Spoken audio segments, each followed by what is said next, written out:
Bonjour à tous, j'espère que vous allez bien. Dans cette vidéo, je vais vous parler d'une crypto-monnaie que je trouve intéressante. Donc, il s'agit du projet Solanium. Donc, c'est une crypto-monnaie qui a très bien performé lors du précédent cycle et, à mon sens, qui a également un potentiel de gain lors de ce bull run. Clairement, donc on verra qu'est-ce que ça nous a donné depuis octobre 2023 jusqu'à maintenant. On va voir l'analyse fondamentale, l'analyse technique, une vision macroéconomique et également la psychologie de marché pour le projet Solanium. Donc avant de commencer, n'hésitez pas à vous abonner, à liker, à partager cette vidéo. C'est une chaîne qui est dédiée exclusivement pour les small cap, les mid cap et pour les crypto-monnaies plus faiblement capitalisées que Bitcoin ou Ethereum ou Solana. Pourquoi? Parce que j'estime que ce qu'on doit viser, puisque c'est des projets qui sont très volatiles, c'est le style idéal d'investissement qui peut rapporter, en tout cas, c'est ce qu'on appelle des investissements dits asymétriques. Donc, qu'est-ce que c'est? C'est vraiment de pouvoir investir une somme sur laquelle vous êtes confortable sur le sizing et d'attendre l'amplitude que le marché peut vous offrir. Étant donné que c'est un secteur très volatile, l'objectif de cette stratégie, c'est vraiment d'attendre une baisse de volatilité sur le marché pour pouvoir se positionner.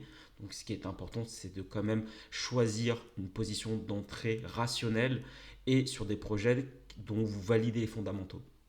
Donc n'hésitez pas à vous abonner, vous aurez au fur et à mesure des petites pépites que j'identifierai dans ce marché-là. Donc alors Solanium. Solanium c'est quoi? Donc c'est une blockchain donc c'est une plateforme décentralisée qui est basée sur Solana et qui offre justement la possibilité de simplifier les processus qu'on appelle ICO, d'Initial Coin Offering, de gestion de portefeuille et de stacking. Donc, à mon sens, si on regarde un peu la performance du projet Solanium lors du précédent cycle, on voit qu'elle a fait une performance monstrueuse depuis son lancement. Donc sans les mèches, on était déjà à plus de 5300%, ce qui est quand même énorme sur un projet comme en crypto-monnaie. Donc ça, c'est typiquement des gains que vous n'aurez pas ou très difficilement, notamment dans les actions.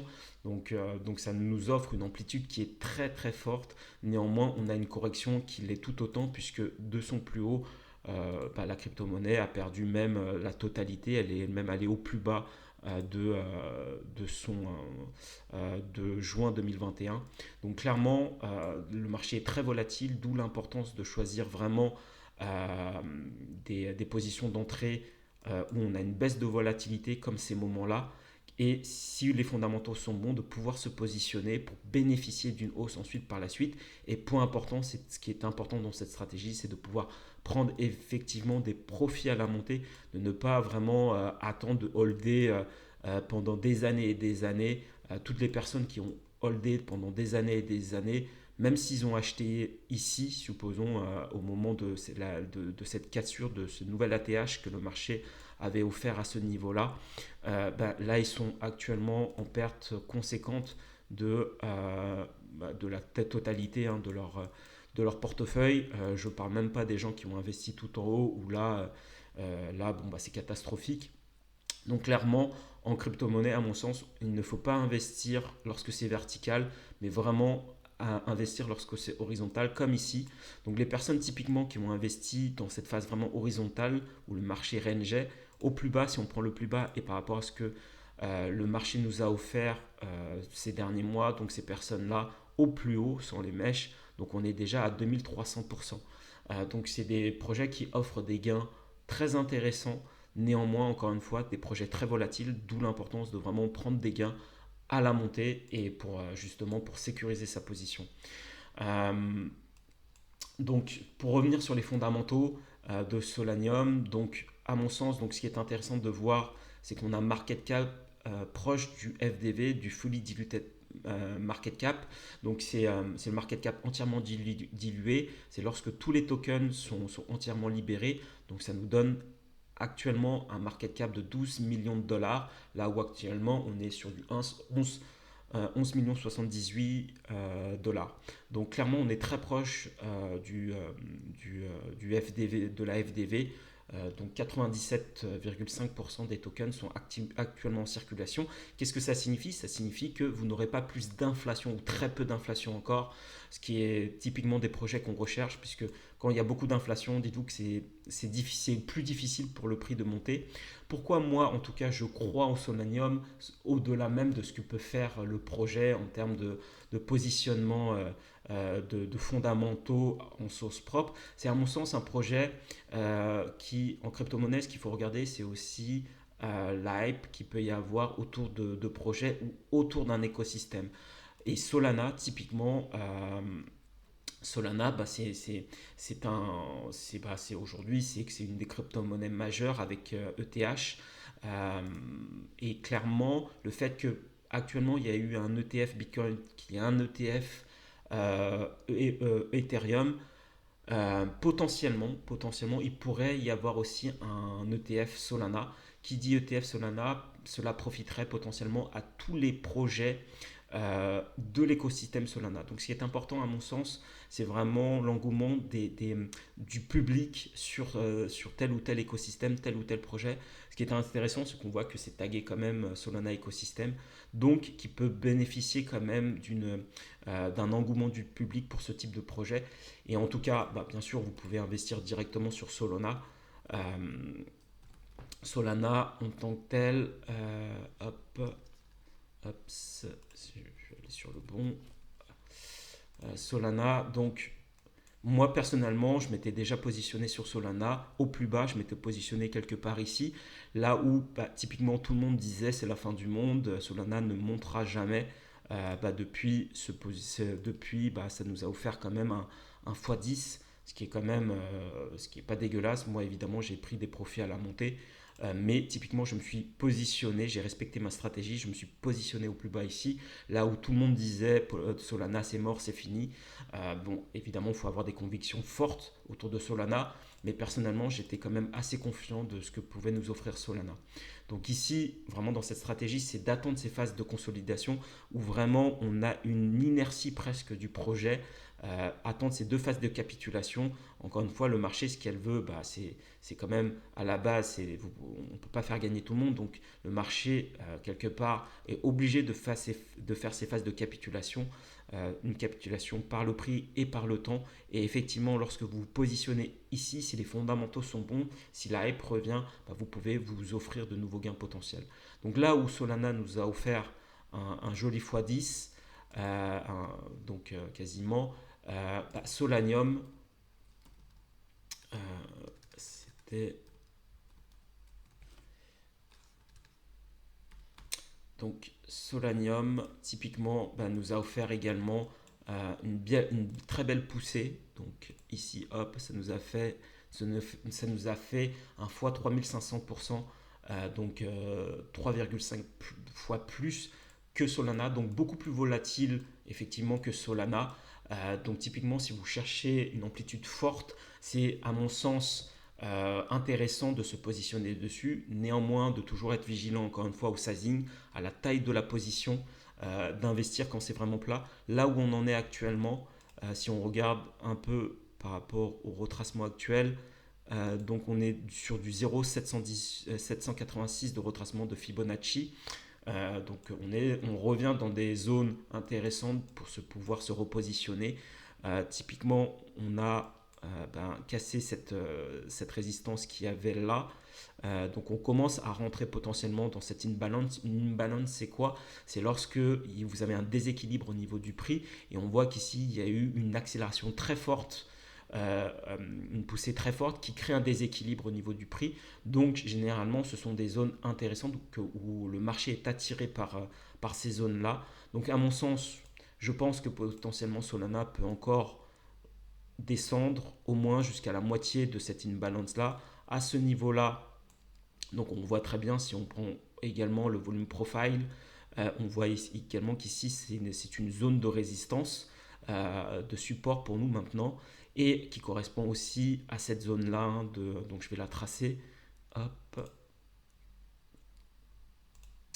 Donc cette zone de résistance-là. Hop. Donc, donc vraiment, donc à mon sens, même si on rajoute, les extensions.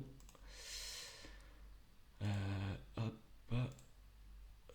tac, si je configure et que je nous rajoute 0,886 et 0,95, donc pour voir où on en est également. Donc là, on serait sur du 0,886. C'est généralement les zones dans les crypto-monnaies faiblement capitalisées, c'est à peu près là où on va se situer, parfois même du 0,95. Et donc, du coup, d'attendre, à mon sens, si ce projet vous intéresse, de nouvelles structures de latéralisation où le prix perd en volatilité et au moment où vous verrez des signes potentiels de dynamique haussière, là, ça pourrait être intéressant de se repositionner.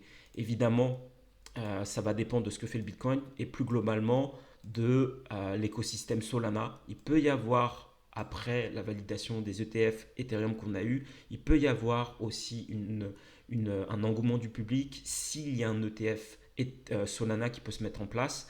Et si Solana pousse, potentiellement, ça pourra bénéficier aux autres crypto-monnaies de l'écosystème Solana et donc d'avoir une accélération à ce moment-là aussi. L'objectif, c'est de surveiller également ce que va faire Solana. Mais typiquement, supposons que si on est sur cette position d'entrée, qu'est-ce que ça peut nous offrir en termes de gains potentiels?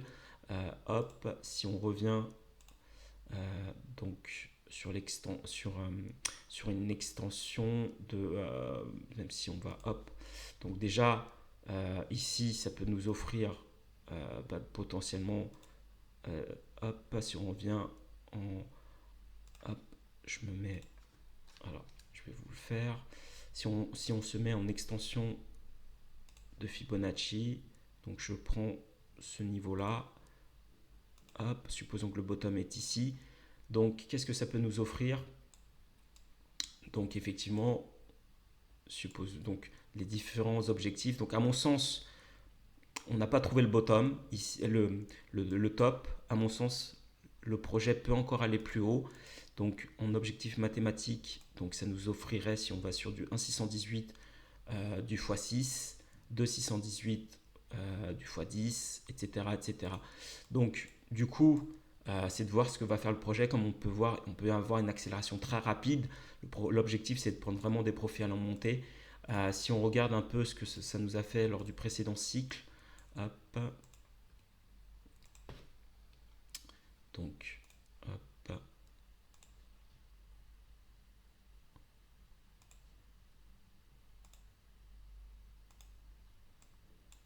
j'essaie de bien me mettre.